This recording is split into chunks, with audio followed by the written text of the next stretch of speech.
देश में नए वक्फ कानून को लागू कर दिया गया। इससे मुस्लिमों में बड़े पैमाने पर विरोध प्रदर्शन के साथ ही नारेबाजी देखी जा रही है। बीते दिनों ही पश्चिम बंगाल में इस कानून को लेकर लोग सड़कों पर उतरे और इस कानून के खिलाफ नारेबाजी की, साथ ही कहा कि ये कानून सिर्फ मुस्लिमों को टारगेट करने के लिए है। हालांकि मोदी सरकार इस कानून को लागू कर चुकी है और टस से मस होने को तैयार नहीं। तो वहीं अब इस कानून को लेकर जमीयत उलेमाए हिंद के सदर अरशद मदनी ने बड़ा ऐलान कर दिया।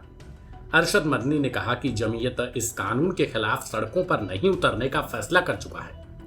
हालांकि मदनी ने कानूनी लड़ाई लड़ने की बात कही।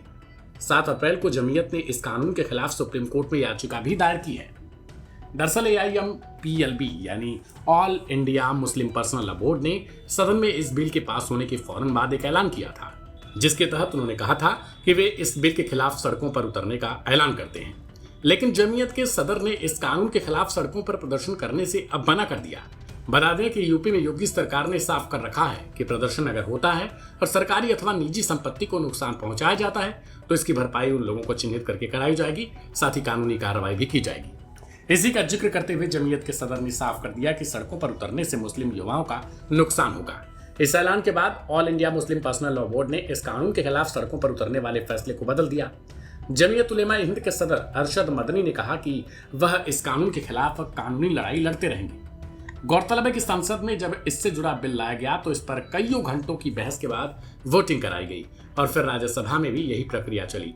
इधर कानून के बाद से देश के कई हिस्सों में इस बिल को लेकर अलग अलग दल और संगठन इसका विरोध कर रहे हैं।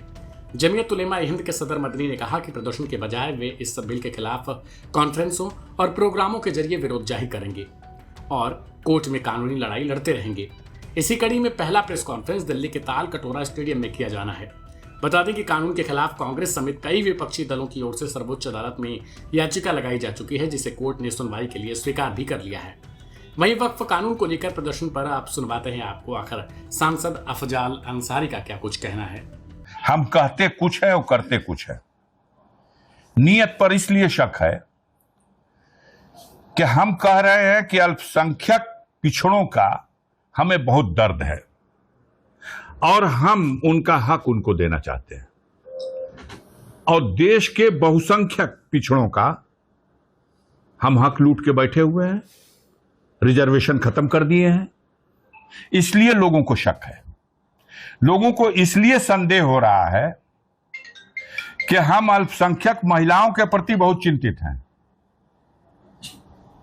हम अल्पसंख्यक महिलाओं को उनका कल्याण करने के लिए, उनका अधिकार देने के लिए उनके हित में यह फैसला ले रहे हैं। अब इस सवाल पर तो हमें कई लोग कहते हैं निजी सवालों पर मत कहिए, लेकिन अगर हमने अपने परिवार को भी हक न लौटाया हो उसका, तो हमसे कैसे कोई उम्मीद करेगा कि हम अल्पसंख्यक महिलाओं का दर्द अपने दिल में सही पाले हुए हैं। इस सवाल को भी मैंने पार्लियामेंट में कहा कि बंबई महानगरी की सबसे ऊंची इमारत, जिसे देश के बहुत से लोग जानते हैं वो इमारत किसकी है, वो यतीम खाने के नाम से वक्फ की गई एक जमीन पर बनी है। अब वो खतरे में है। अगर वक्फ बोर्ड के पास अधिकार रहेगा तो कल वो बिल्डिंग खतरे में आ जाएगी। संसद से जो पास हुए, देखिए बात अब पूरी हमारी समझ लीजिए। पहले क्यों इस सवाल पर लोग विचलित हैं? लोग विचलित है कि हम वक्फ की संपत्तियों का संरक्षण करेंगे, तो लाल किले का संरक्षण करने के लिए डालमिया को क्यों दे दिया? इसलिए हमारी नीयत पे लोगों को शक है। कोई दानी, कोई महादानी अपनी संपत्ति अपने पुण्य के लिए गरीबों, महिलाओं, बेसहारा लोगों के काम आ जाए, इस उद्देश्य से संपत्ति दान में दे देता है।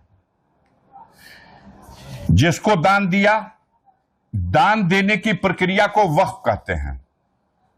दान कर दिया, यही वक्फ है। इसको उर्दू शब्द है वक्फ। अब वक्फ का व्यवस्था संचालन वक्फ का बोर्ड कर रहा है। जो दान जहां मिल रहा है उसका संचालन करने के लिए वक्फ बोर्ड है। अब वक्फ बोर्ड का संचालन किसी और के हाथ में दिया जाएगा तो लोगों को शक हो रहा है कि ये वक्फ की जो संपत्ति है ये संचालन करने वालों की बाप की संपत्ति नहीं है, ये उसके एक अमानत के रखवैया हैं। वो किसकी अमानत है? जिसमें से 99% लोग ऐसे होंगे, 90-95% जिन्होंने वक्फ किया दुनिया से चले गए हैं। तो मरे हुए लोगों की वो अमानत उसका कोई दूसरा कैसे मालिक हो सकता है? वो दे गया कोई मरा हुआ आदमी आपको और वो दुनिया छोड़ के चला गया। अब आप अगर उसमें कोई बेईमानी कर रहे हैं तो ये आपके ईमान की खोट है। पारदर्शिता होनी चाहिए, लेकिन उस ईमानदारी कराने के नाम पर ऐसा आदमी हाथ में ले ले।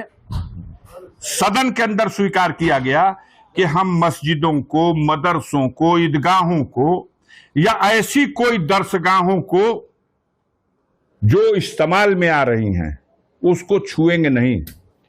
लेकिन वक्फ की जमीन इतनी ज्यादा है जो अलग ऐसे किसी उपयोग में नहीं आ रही, पड़ी हुई है, उसको हम बेचेंगे और उसके पैसे से हम मुस्लिम महिलाओं के, अब मुस्लिम पिछड़े तबके के लोगों के वेलफेयर का काम करेंगे, उनके हित में उसको खर्च करेंगे।